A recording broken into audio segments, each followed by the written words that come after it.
My name is Claire. I'm 34. And I've never said this out loud, not to my sister, not to my best friend, not even to myself, in words I could fully admit. But something happened, something small on the surface, but it's lived under my skin ever since. It's strange how a moment can slip past unnoticed by everyone else, but lodge in your chest like a stone. That moment was last November. A chilly evening, wine in the glasses, laughter in the air. But underneath it all, something was off. It had been off for a while. I used to believe in the kind of love that makes your stomach ache with want. And for a long time, that was me and Jason. We met when I was 25, I was working in an indie bookstore, he was renovating a cafe next door. He'd come in every day covered in sawdust and stupid confidence, asking for poetry recommendations like he actually read them. He didn't. But he memorized one of the Neruda poems I gave him, and quoted it back to me the night he kissed me for the first time. We got married 3 years later. For a while, it felt like we were the only people in the world who spoke the same private language. His hand on my lower back at parties made me feel claimed, wanted. Even our fights had this heat. He'd yell, I'd throw something dramatic like a tea towel, we'd crash into each other 2 hours later like magnets. But over the last 2 years, things started changing in ways I couldn't name. It was subtle, not a dramatic affair or a screaming match. Just a steady quieting. It started in the mornings. He used to pull me back into bed if I got up too early. Now, he barely stirred. His kisses became perfunctory, a quick press of lips, like a habit he was trying not to forget. I'd nestle against him at night, but instead of pulling me closer, he'd sigh. Like I was too warm. Or too much. I blamed the stress. Work. Maybe we were just evolving. But then the silences grew teeth. We started speaking like coworkers. Did you feed the dog? Don't forget the plumber's coming Tuesday. The only time his eyes really lit up was when he talked about his latest project, or when his friends came over. Especially Marcus. Marcus is everything Jason isn't: tall, athletic, loud in a way that doesn't apologize for itself. He's Jason's best friend from college. Black, brilliant, flirtatious in this way that somehow doesn't feel sleazy. I used to like him. He brought a buzz to the room, made me laugh in a way Jason hadn't in months. That night, the night that's been haunting me, Jason had asked if I minded staying behind while he ran out for a quick errand. Just 20 minutes, he said, already halfway out the door, keys in hand.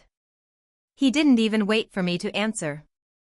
So I sat there, on our couch, with Marcus. 1 glass of wine. Then 2. And conversation that slipped easily from jokes to something slower, heavier. He asked about my writing, something Jason hadn't brought up in a year. When I laughed at something he said, his eyes lingered too long. Not inappropriate. Not exactly. But it filled the space Jason had left behind. And when he handed me my wineglass and our fingers touched, it felt like something dared to spark. Nothing happened. But when Jason came back and saw me laughing, really laughing, in a way I hadn't in months, I watched his jaw clench. Just for a second. Then it was gone. He kissed me that night, his mouth warm but unfamiliar. His hands slid down my waist like they were tracing a memory, not touching me now. I kissed back, trying to feel something. Anything. But it felt like kissing through a wall. And lying there afterward, with his arm thrown around me like a coat he didn't want to wear, I stared at the ceiling and thought, when did I stop being seen? That night didn't change anything, not outwardly. But something in me cracked. It wasn't just that Marcus looked at me. It was that Jason didn't. Not anymore. And I still don't know which part of that truth cuts deeper. Jason is a paramedic. That's the thing, everyone loves him. He saves lives for a living, stays calm in chaos, carries children out of burning cars and holds strangers' hands in ambulances while their lives unravel. He's steady. Dependable. strong. But when it comes to me, he doesn't know how to sit still and feel. Not anymore. He shows love the way he's learned to survive, with his hands. With action. With solving. He thinks touching me replaces hearing me. It came to a head one Friday evening, 3 weeks after that night with Marcus. I'd had a rough week at work, my freelance deadlines were stacking up, and my mother had called, crying again about Dad's memory slipping. I just wanted to talk. To be held. To cry and not be fixed. But Jason came home and did what he always does when he sees I'm not okay, he kissed me hard. It used to make me feel safe. This time, I flinched before I even realized it. He pulled back like I'd slapped him. What? He asked. His voice wasn't angry. Just confused. Hurt, even. I'm not in the mood, Jay, I whispered, trying to force a smile to soften the rejection. He stepped back like I'd physically pushed him away. I'm just trying to be close to you. You've been somewhere else lately. I sat on the edge of the bed, picking at the hem of my shirt.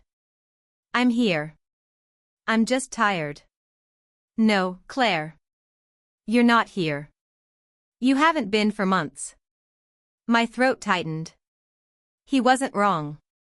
But he didn't know why. And I didn't know how to say it without breaking something. I need you to talk to me sometimes.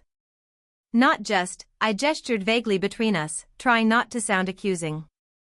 Not just touch me like a box you're checking. His jaw clenched. That's not fair. Maybe not, I said softly. But it's how I feel. He ran a hand through his hair, pacing. So what?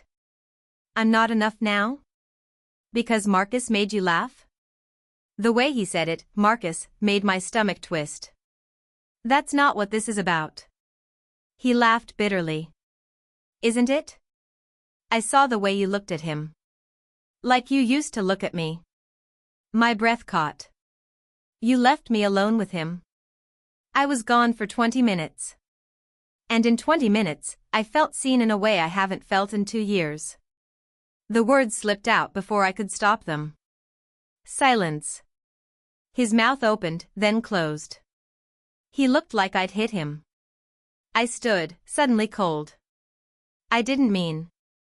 I'm not saying I want him. I'm saying I miss you. The way we used to be. Jason sat heavily on the edge of the bed, elbows on his knees, head in his hands. I don't know how to fix this. I don't need you to fix it, I said, sitting beside him but not touching. I need you to see me. Ask me questions. Remember who I am outside of this house. He turned to look at me, eyes bloodshot. I don't know if I do remember. And there it was. The thing that felt worse than being unseen, being forgotten. We sat in the thick quiet, the way long-term couples do when both love and resentment share the same breath. The room wasn't angry. It was tired.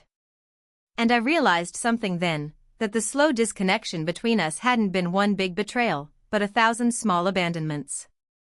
Little things neither of us addressed, until they filled the space between our bodies like a wall. He reached for my hand. I let him. But even his touch, warm, familiar, felt distant. Like we were reenacting something we'd once meant. And for the first time, I wondered if love could survive that much silence. Jason's trying now. I see that. He picks up groceries without me asking.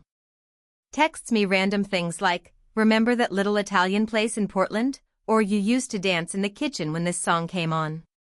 He's trying to remember me. But somehow, the more he tries, the more I drift.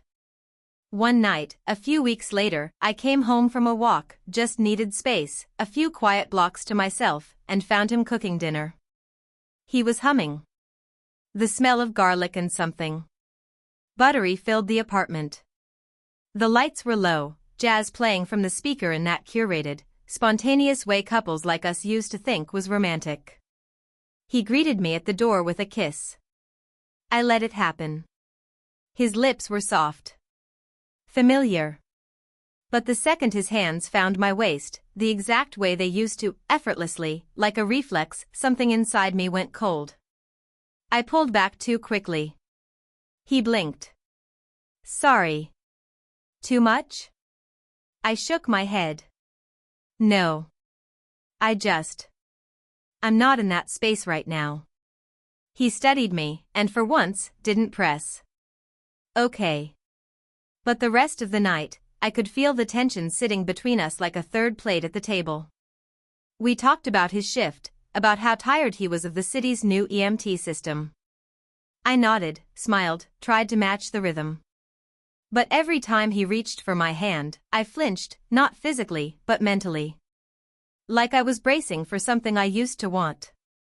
After dinner, he came up behind me at the sink, wrapping his arms around my waist. I stiffened. Just slightly. He kissed the side of my neck. You smell like outside. I forced a laugh. That's probably sweat. He smiled. I don't mind. Then, his hands slid lower. A casual slap on my butt, the playful kind he used to do when we were first married. The kind that used to make me giggle and spin around and wrap my legs around him. Now it just made me feel invaded. I stepped out of his arms under the excuse of rinsing a dish. I'm just gonna shower. Jason didn't argue. He just stood there, hands on the counter, his reflection in the dark kitchen window looking like a man trying to pretend everything's fine. In the bathroom, I stared at myself under the harsh vanity lights. Wet hairline. Puffed eyes. That dull ache in my chest that had become normal. I remembered Marcus's eyes, how focused they'd been when I talked about my writing. He hadn't touched me. Not once. But I felt more wanted in that 30 minutes than I had in my own marriage in months. And yet, I didn't want him. I wanted what I used to have. What Jason and I were. What we lost. Later, in bed, Jason pulled me close again. He kissed my shoulder. Let his hand rest on my hip. I didn't stop him, but I didn't respond either. I closed my eyes and let it happen like I was playing the role of a woman who still knew how to want her husband. Inside, I was screaming with confusion. Because I did love him. I did want us to be okay. I just didn't want to be touched like a light switch he was flipping, hoping the bulb would come back on. I laid there, heart tight, pretending to sleep while his fingers traced soft, invisible patterns on my skin. And in my head, over and over. Why does everything have to turn into sex? It was supposed to be a fresh start. Jason booked the dinner 2 weeks in advance. A rooftop place I'd mentioned once, in passing, months ago. He said he wanted to surprise me. Said we needed a night just for us. No work, no phones, no we'll talk later. I wore the dress he loved, deep green, off the shoulders, the one that used to make me feel like something worth pausing for. He wore the jacket I bought him on our 3rd anniversary. For a second, walking into that elevator together, I almost let myself believe this could fix something. That maybe, under all the emotional rubble, we were still buried in there somewhere. The night was beautiful. Soft lights, warm air, a string quartet playing something classical but light enough not to feel stiff. Jason held my hand across the table. I let him. I even smiled, genuinely, when he complimented my hair. But halfway through the meal, while I was cutting into a too-perfect piece of salmon, he said something that turned my stomach. I think we should go away next weekend. Maybe that lake cabin upstate? Just us. No distractions. We need more time alone. My knife froze mid-slice. Alone? I echoed. He nodded, so sure of himself. Yeah. No outside pressure. Just space to reconnect. My throat went tight. Because that's what he always does, pulls us away from the world, thinking if we're alone long enough, things will magically heal. Like the problem is noise. Other people. Not the silence between us. Not the ache I carry everywhere, even in the quiet. I put my knife down. Jason, do you even hear what I'm saying anymore? His brow furrowed. What do you mean? I'm trying. I'm here. I planned this night for you. I'm showing up. You think showing up is enough? My voice cracked. You think dinner in a cabin in the woods is going to glue us back together? That sex under pine trees is going to make me feel whole again? He blinked. Claire. No, I said, louder now. A couple at the next table glanced over. You keep trying to touch me like I'm some puzzle piece you're forcing into place. But you don't even see me anymore. You haven't asked how my writing is going. You don't ask what I'm reading, or dreaming, or scared of. You don't ask why I'm pulling away, you just try to fix it with a damn massage or a glass of wine. He leaned back, arms crossed. So now I'm the bad guy for trying to make my wife feel loved? I swallowed hard. No. You're not the bad guy. You're showing up for someone I don't recognize anymore. Silence stretched between us. The quartet shifted to something slow and aching. Jason looked at me then, not angry, just stunned. This is about Marcus, isn't it? The name hit me like a slap. This isn't about Marcus, I hissed, leaning in. But it was the moment I realized I hadn't felt seen in so long that I mistook attention for affection. That night, when you left me with him, he looked at me like I was still interesting. You haven't looked at me like that in years. Jason's face hardened. So what, now I'm supposed to compete with my best friend? No. I choked out. You're supposed to compete with who you used to be. I felt it then, the rush of it, heat behind my eyes, pressure in my throat. Tears spilled before I could stop them. I didn't want him, Jason, I whispered, voice breaking. I wanted you. I still do. But I can't reach you. And I'm tired of pretending that sex and getaways and dinner dates can build a bridge across this much distance. He didn't say anything. Just sat there, jaw tight, eyes glassy, breathing slowly through his nose like he was holding something back. The check came. He paid in silence. We left in silence. When we got home, I sat in the bathroom with the water running, staring at the mirror like it might forgive me. I shouldn't have brought up Marcus. I shouldn't have snapped. But mostly, I felt ashamed that I'd needed a stranger's gaze to remember I was still a woman, not just someone's wife. Jason slept on the edge of the bed that night, turned away from me. And I lay there, guilt curling like smoke in my chest, wondering if I'd just destroyed the last thing holding us together. It's been 18 days since that dinner. Not that I'm counting. 18 days of two people sharing a home but not a heartbeat. We move around each other like ghosts. We still say things like, "Do you need anything from the store?" and "I'm going to bed," but we haven't said anything that matters. Jason leaves earlier now. Comes home later. Sometimes I hear him in the shower before dawn, water pounding like he's trying to scrub something off.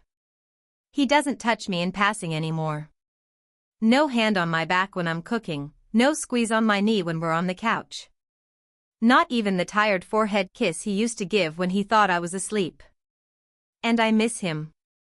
God, I miss him in ways I can't say without choking. I miss the way he used to hum when folding laundry. The way he used to read out loud the dumb headlines from his phone and laugh until I laughed too. I miss the way he used to call me red when my hair caught sunlight, like it was still a novelty. I miss the man who once chased me barefoot through our apartment because I stole the last spoonful of peanut butter. Now, he walks past me like a stranger. Not cruelly, just carefully. Like one wrong word might make me shatter again. I know he's hurting too. I see it in the way he lingers in doorways like he wants to say something but can't. In the way he stares at his phone longer than necessary, scrolling nowhere. In the quiet moments when he sits on the couch, remote in hand, staring at a paused screen like he forgot what he was even trying to watch. He's not the villain in this. He never was. He's a man who's been trying, maybe clumsily, maybe too late, but trying all the same. And I met his effort with silence, then resentment, then that awful explosion of a dinner where I weaponized a moment he probably never even understood. He doesn't know that when Marcus looked at me, what I saw wasn't temptation, it was absence. It was the black hole where my marriage used to be. And Jason, my husband, the man I still loved, had been standing on the other side of it. I should have told him that. I should have said I'm lonely, not angry. I'm scared, not gone. But I didn't. And now we're here. Last night, I stood in the hallway, watching him through the crack of the bedroom door. He was sitting on the edge of the bed, shoulders slumped, holding a photo from our honeymoon, the one in the wooden frame he keeps by his nightstand. He didn't cry. He just stared at it like he was trying to remember who we were back then. Who I was. Who he was. That image broke something in me. Because I suddenly realized I wasn't the only one who felt lost. He was grieving too. Maybe not as loudly. Maybe not in words. But it was there, in his stillness, in his distance, in his silence that wasn't indifference but pain. I went to bed without saying anything. I couldn't. Not yet. But today, I cleaned out my desk. Found a note he wrote me 3 years ago, tucked in an old journal. "We're a forever kind of mess," it said. "But I'd still pick you. Every time." I held it to my chest and let myself cry. Not from anger. From longing. The truth is, I don't know if we can go back. But I also know I'm not ready to walk away. Not yet. Tonight, I'm going to sit beside him. And I'm going to speak, not fight, not accuse, just speak. Even if it's awkward. Even if we break again. Because silence is starting to feel more dangerous than anything we might say out loud. That night, I sat beside him on the couch.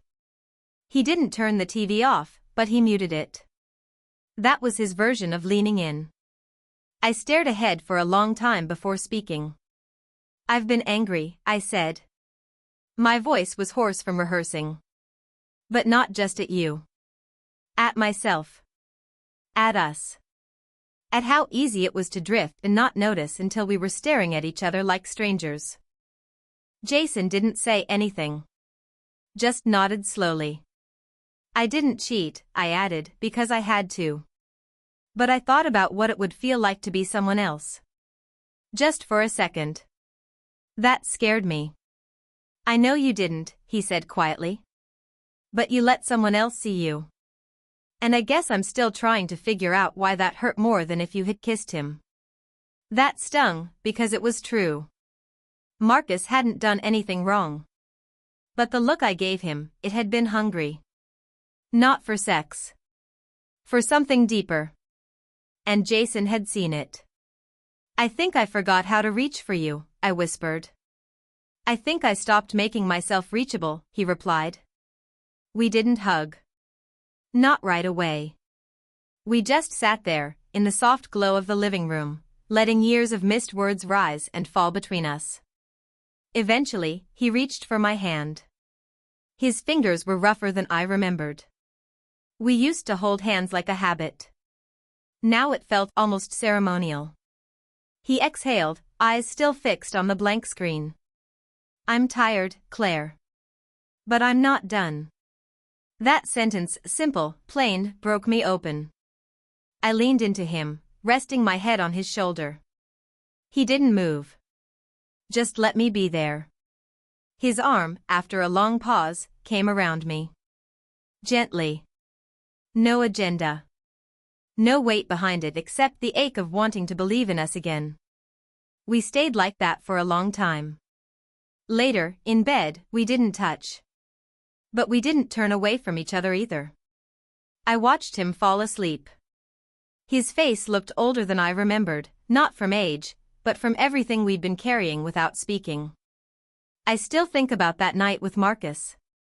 Not because of how he looked at me, but because it reminded me of what I'd lost and what I still needed. Jason isn't perfect. neither am I.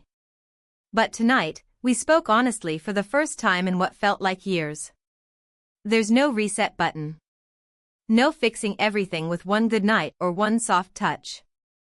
But there's this: we're still here. Together. Choosing each other again, not blindly, but with full knowledge of how hard it will be. And maybe, that's what real love looks like after all the magic fades. If you had asked me a year ago if I was happy, I would have said yes. Or at least, happy enough. And I would have believed it. That's the most dangerous kind of distance in a relationship, by the way. The quiet, painless kind. The kind that sneaks in while you're still smiling in photos and making dinner together. Looking back, I can see it clearly now, how love, when left unattended, doesn't explode, it erodes. Slowly. Softly. Like water against stone. I don't know what I expected to feel the night Jason left me alone with Marcus. I didn't plan for that moment to mean anything. But it did. Because when Marcus looked at me, it wasn't lust I felt. It wasn't even flattery. It was recognition. And when you haven't been truly seen in a long time, when your body has become a routine, and your voice an afterthought, even a single glance can wake up parts of you thought were gone. But what haunted me afterward wasn't Marcus. It was the realization that I had disappeared in my own marriage. And part of that was on me. I stopped asking for what I needed. I buried my loneliness beneath politeness. I mistook physical affection for emotional closeness. I said I was fine so many times that Jason believed me. I made myself invisible, then hated him for not seeing me. I've learned something brutal and beautiful in all this. Desire isn't just about sex. It's about being wanted for who you are. It's about feeling like your mind, your humor, your presence, still spark something in the other person. And emotional intimacy, the kind we rarely talk about, it doesn't come from grand gestures or weekend getaways. It's built in the smallest moments. Someone asking how your day really was. Remembering what you said in passing last week. Sitting beside you while you fall apart without trying to fix it. Jason and I are trying again. But not in the way we used to. We've started over, not back. We've created space to speak, without expectation, without scoring points. Some days are hard. Some days I still feel like we're dancing around each other, afraid to press too hard on old bruises. But there are moments, small ones, that give me hope. A shared laugh. A long, quiet hug that feels like it means something again. He doesn't touch me to fix me now.